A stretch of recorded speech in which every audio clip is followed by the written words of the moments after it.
layoffs at the Athens Holzer Clinic. Local businesses react to a possible raise in minimum wage. And in sports, one Bobcat big man gets an award this season before he even touches the court. Newswatch starts right now.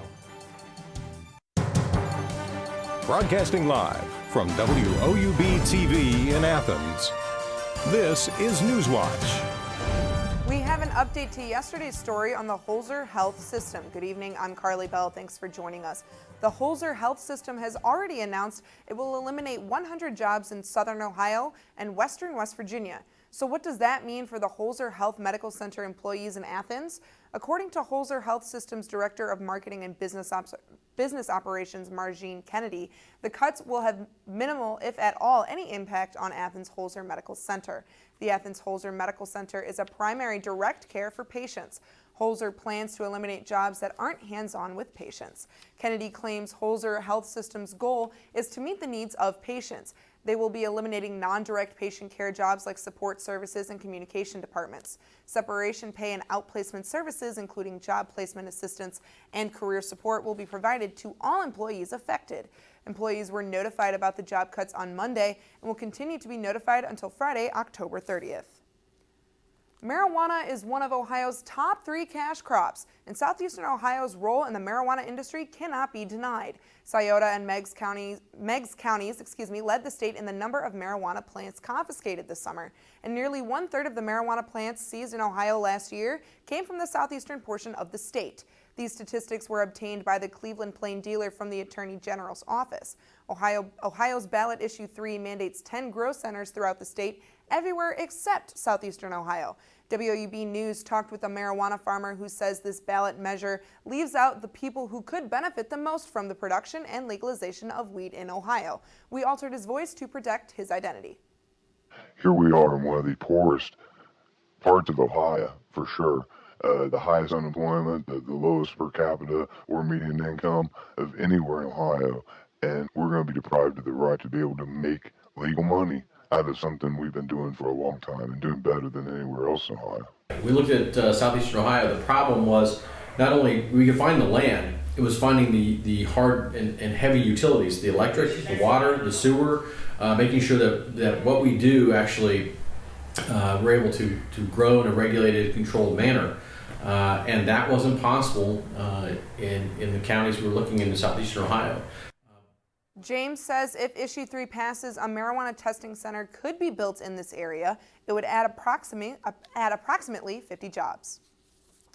And election night is less than a week away. Make sure to join us here at WOUB on November 3rd. Stay connected with us on WOUB.org throughout the night for updates on all of the local races. Our election special will air Tuesday night at 11. The Ohio Fair Wage Amendment could appear on next year's ballot.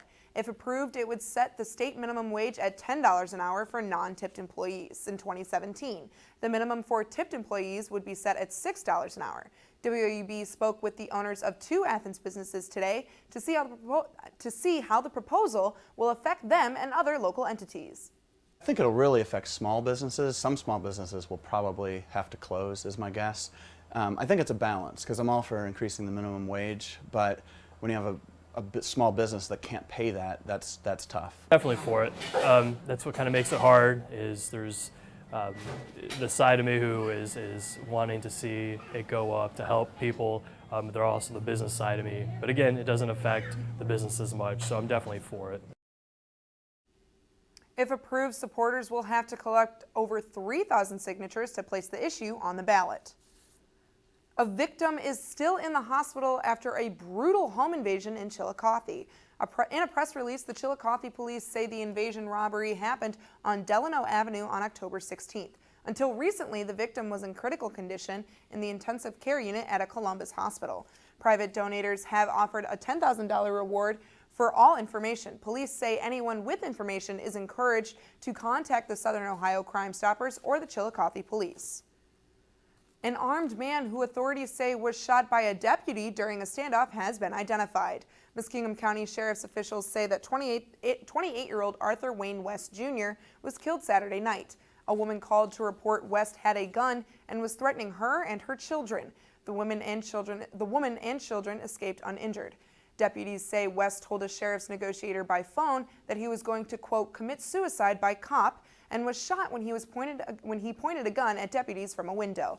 The name of the deputy who fired the shot has not yet been released.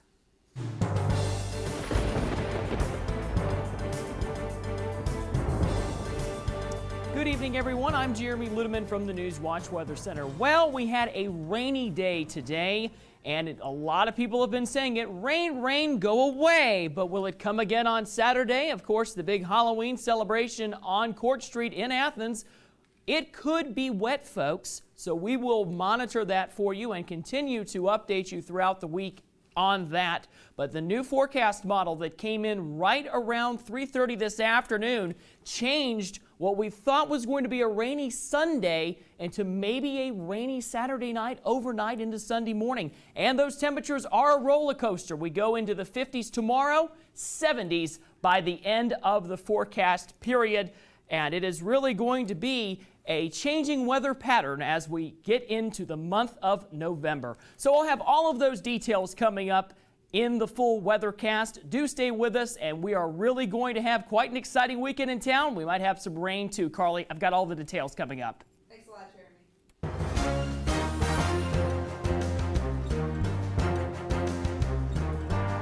A former assistant prosecutor is suspended after being accused of misconduct.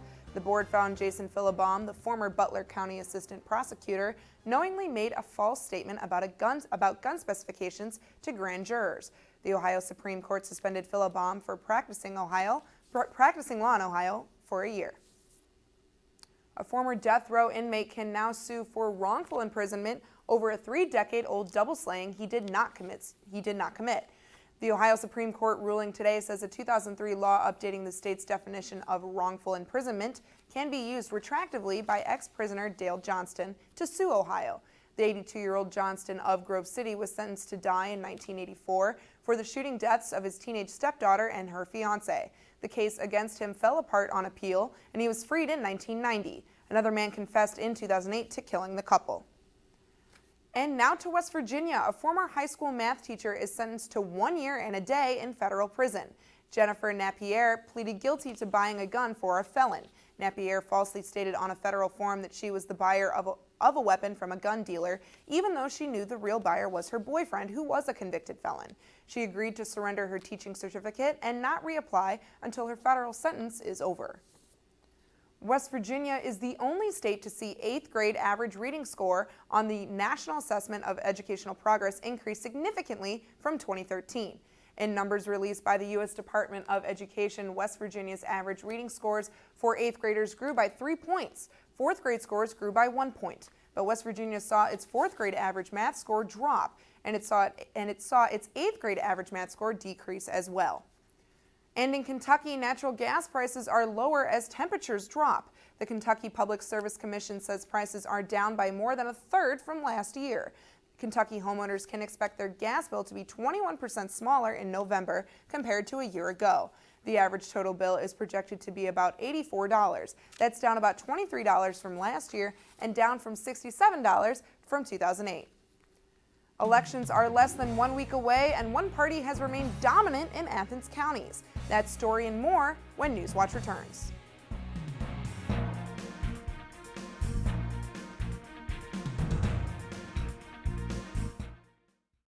I decided to do a planned gift because I want to ensure that PBS will be around for my grandchildren and hopefully great-grandchildren. I would hope that others, when doing their estate planning, would include their PBS station.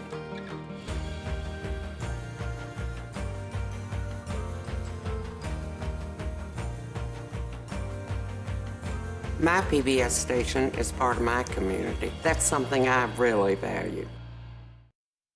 Ohio University students really have a huge sense of pride in our campus, in our school, and in our education. People don't come to Ohio just to go to college. They come here to become a Bobcat. It's a really unique atmosphere. Bobcat pride is having that natural camaraderie. Bobcats are just happy to be Bobcats.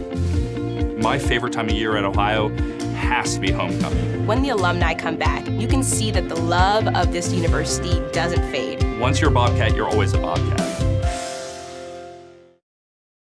The student body here at Ohio University absolutely is a family. The students support one another. You become this unit, this big, friendly family unit. There's this connectedness. You feel a part of something. Driving in on the highway and just seeing the red bricks and the trees again, it's just like coming back home. There's great students, great professors. You just walk around campus and think, oh my gosh, I can't believe I go here. I feel like I matter in the community, and I feel like I matter here at Ohio University. It's home. Athens is home. My professors really care. They care about my grades, they care about my opportunities, they care about my experiences, they want me to succeed. They give those opportunities to the students. My professors have been extremely approachable. Literally, their door is always open. You can go to them with pretty much anything. Everyone knows your first and your last name and where you sit in the classroom. I really never feel like I'm being talked down to or just being taught material. I always feel like I'm having a conversation. And they want to share those opportunities and those experiences with us.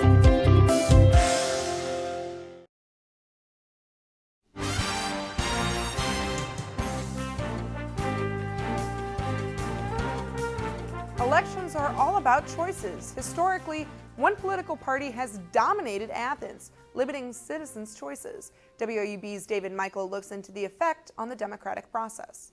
Athens County has been dominantly Democratic for some time now. Despite being surrounded by a sea of red made up of Republican counties, Athens has remained true blue. 2015 shows no sign of change. Democratic mayoral candidate Steve Patterson runs unopposed. His only competition, former Republican mayor of Athens candidate 20-year-old Andrew Looker, dropped out of the race in July. A current Ohio University senior, Looker told the Post, "I've taken time to reflect on the whole situation, and I've decided that finishing school is first priority." Patterson says he misses the competition. You know, at the time there was a student who was running against me, so it's like, this is cool. You know, this if nothing else, it'll get buzz going within the university when it comes to student engagement in the voting process, political process. Patterson isn't the only one in the Democratic community who misses the opposing viewpoint. Well, just in terms of the number of registered voters, Democrats and Republicans in this town, he probably didn't stand a chance.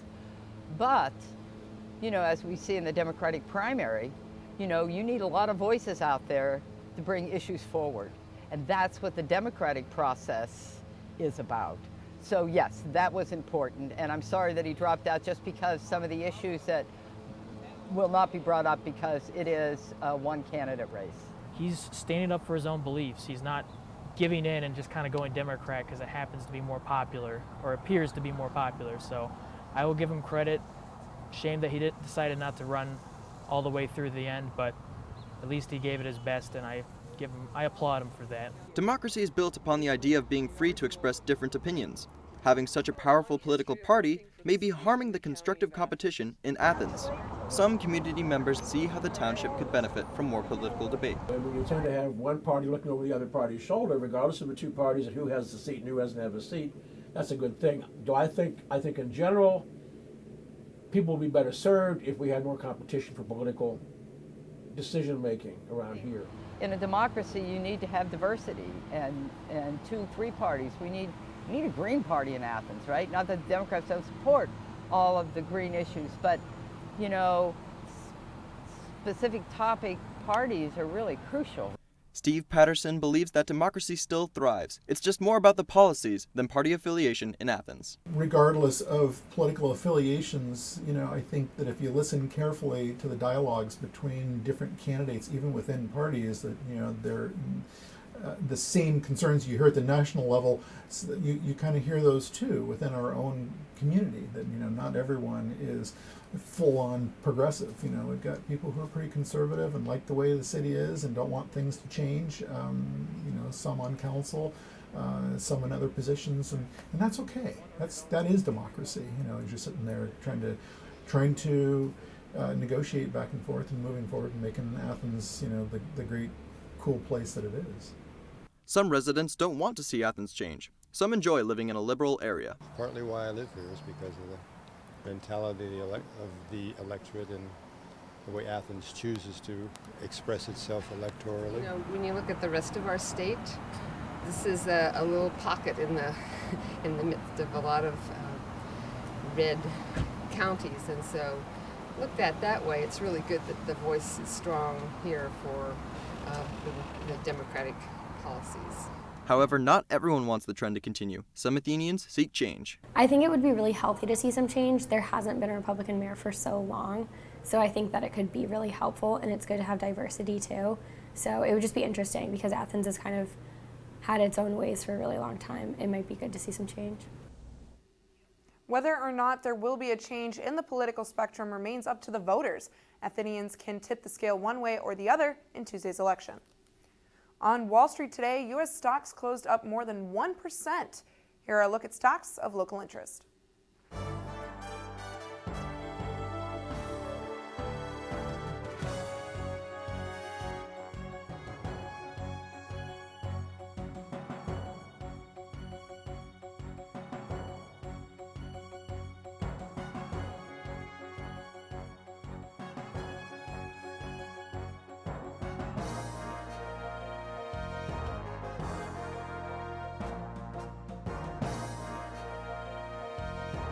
Warm and wet, that was the story today.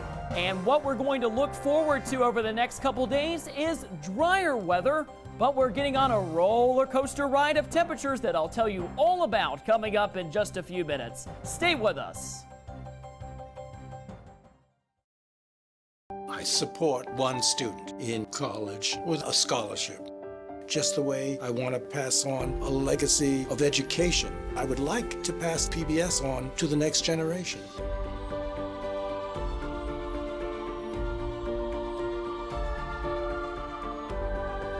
I like to think that PBS is concerned with our soul. If your soul is in the right place, you're in giving back.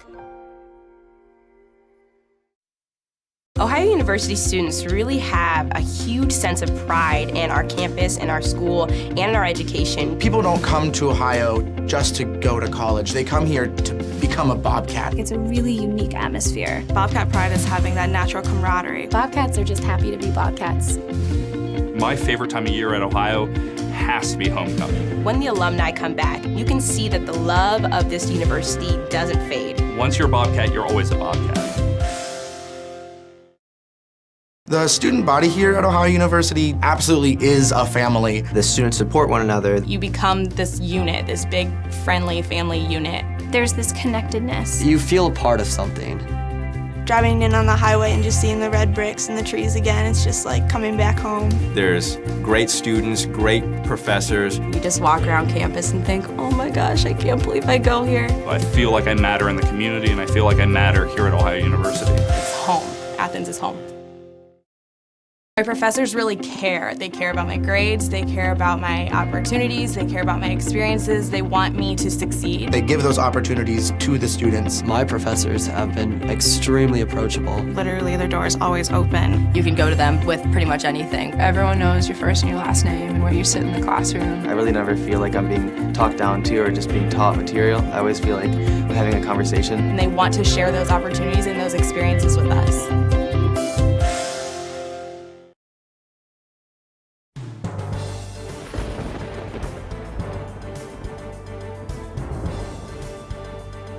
And welcome back to the Newswatch Weather Center. I'm Jeremy Ludeman. Good evening. It is 67 right now in Athens. We have a south-southwesterly wind at 8 miles an hour, and we are humid, of course, with that cloudy weather at 74%. Pressure is at 29 and 0.62 inches. 1,008 millibars, I believe. I'm not a math major, though. Let's take a look at the current temperatures around the region right now. Up in the northern panhandle, Wetzel County, 65 in New Martinsville, 67 down in Ripley, 68 at Ironton right now, 65 in Chillicothe and in Columbus. That's at Port Columbus Airport. So it's on the east side, which means we're probably right around 67 in the city, 66 in Newark right now. Let's take a look at the current weatherscape around the country. As you see right now, we have this low pressure system right over the Great Lakes right now. Front trailing behind it, right there around the Little Egypt area of Illinois and up towards Indiana right now. That's going to march our direction as we go through the evening and into tomorrow. Look at these low pressures down towards Texas and Louisiana as well. To the west, you do see as well a little bit of a system moving through, actually a pretty strong system for our friends up in the Pacific Northwest. And a high pressure down in Texas, that's going to start to control the action here as the rainy pattern moves away. Well, like I said, rain, go away, come again on Saturday. Yes, it's possible. We have details on that in a moment, and the roller coaster temps, you'll see them in the 7-day. And as we take a look at what's going on tonight on the Precip Cast, sorry about those graphic errors on my side, cold front across the Tennessee Valley and into central Ohio. And that'll march through the area tomorrow, and you see already down into the Carolinas, that cold front moving fast, and tomorrow night almost off the coast. Lows for this evening right around 50 degrees everywhere, 45 up in Newark and Columbus. At the bus stop, we've got 51 tomorrow morning, a shower possible, breezy at times, most of us around 50 overnight, and we will warm up into the middle 50s and into the 60s in our southern counties. 55 in Cambridge to 62 in Ironton, pretty much the stretch of it. We've got 53 in Columbus, 54 in Newark and the Licking Valley. Let's take a look at the 7-day. As we take a look at this, we've got 58, again, a slight chance of a morning shower. Then we're progressively going towards mostly sunny at the end of the day tomorrow. Let's take a look at that weekend. Yes, Halloween is looking wet, folks. Right around midnight to 6 a.m. we are expecting some rain, and then it's going to linger around in the morning on Sunday. Look at that beginning of the week, folks. 70 degrees Tuesday and Wednesday, sunny. It's going to be in November, first week of November, 70 degrees. Lows in the 30s next couple of days, and the lows will approach 50 as we start our new week. Welcome to Newswatch Sports. I'm Anthony Alaco. The Ohio women's soccer team has a big game against Kent State tomorrow. I preview that matchup, and one Bobcat on the basketball court is racking up the awards before the season tips off. I will let you know who when we come back next on Newswatch. Stay tuned to WOUB. Here's a look at what's coming up tonight on your public television station.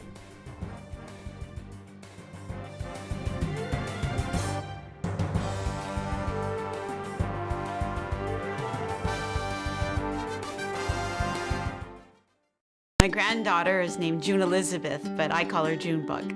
My hope is to teach her about kindness and about the love of animals and nature.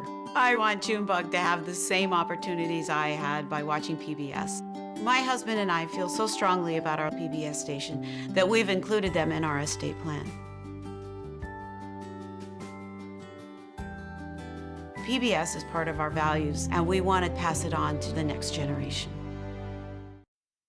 Ohio University students really have a huge sense of pride in our campus, in our school, and in our education. People don't come to Ohio just to go to college. They come here to become a Bobcat. It's a really unique atmosphere. Bobcat pride is having that natural camaraderie. Bobcats are just happy to be Bobcats. My favorite time of year at Ohio has to be homecoming. When the alumni come back, you can see that the love of this university doesn't fade. Once you're a Bobcat, you're always a Bobcat.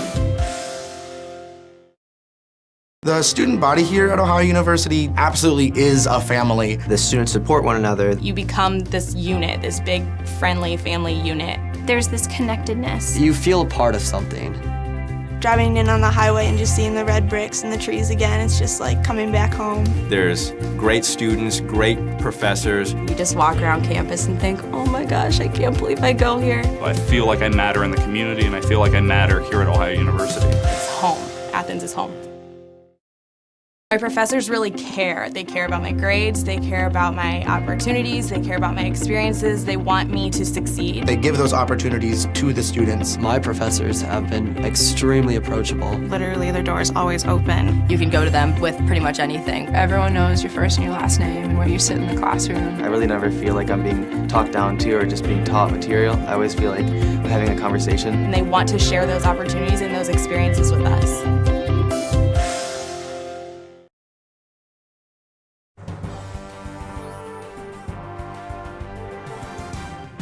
Welcome back, I'm Anthony Alaco. The Mid-American Conference released their men's basketball preseason All-MAC teams, listing junior Antonio Campbell as a top player for the Eastern Division.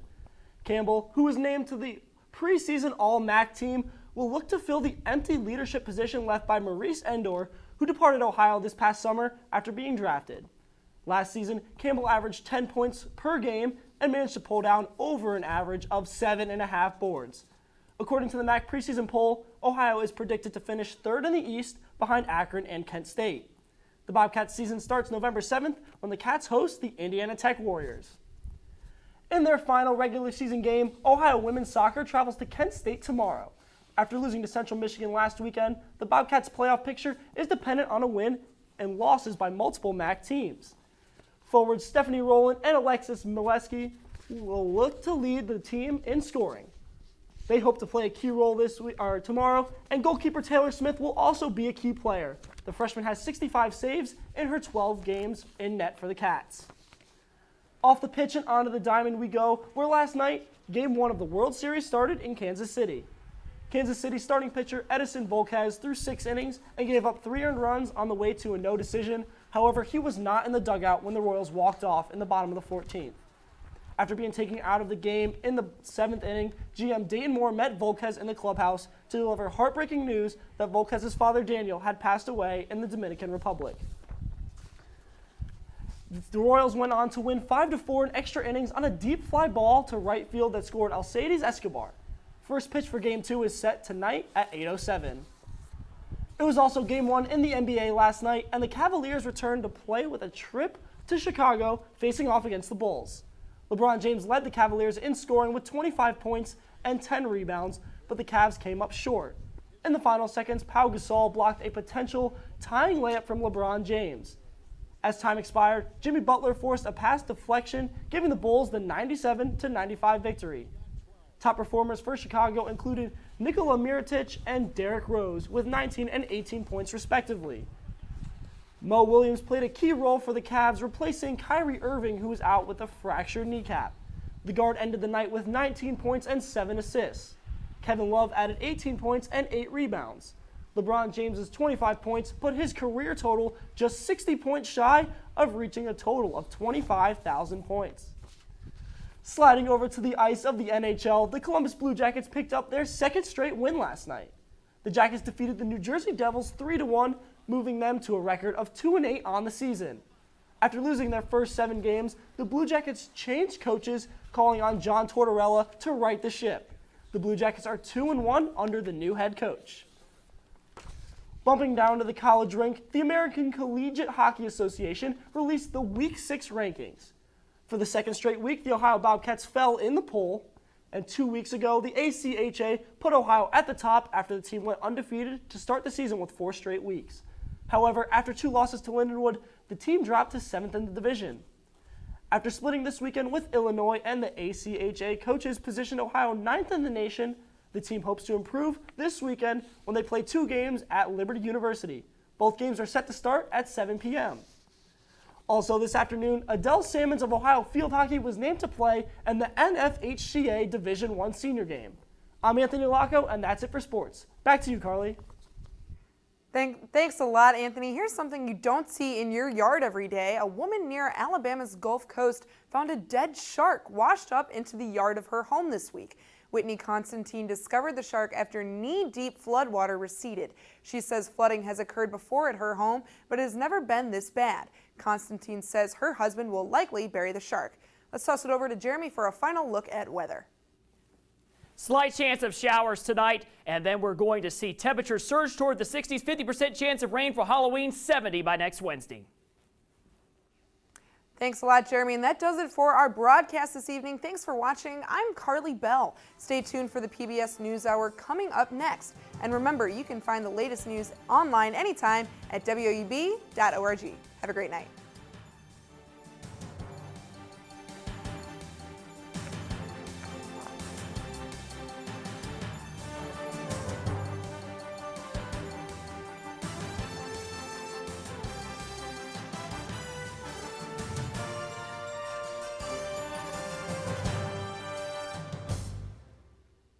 Decided to do a planned gift because I want to ensure that PBS will be around for my grandchildren and hopefully great-grandchildren.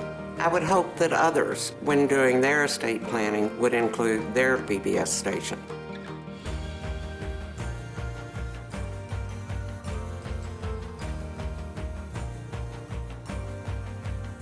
My PBS station is part of my community. That's something I really value.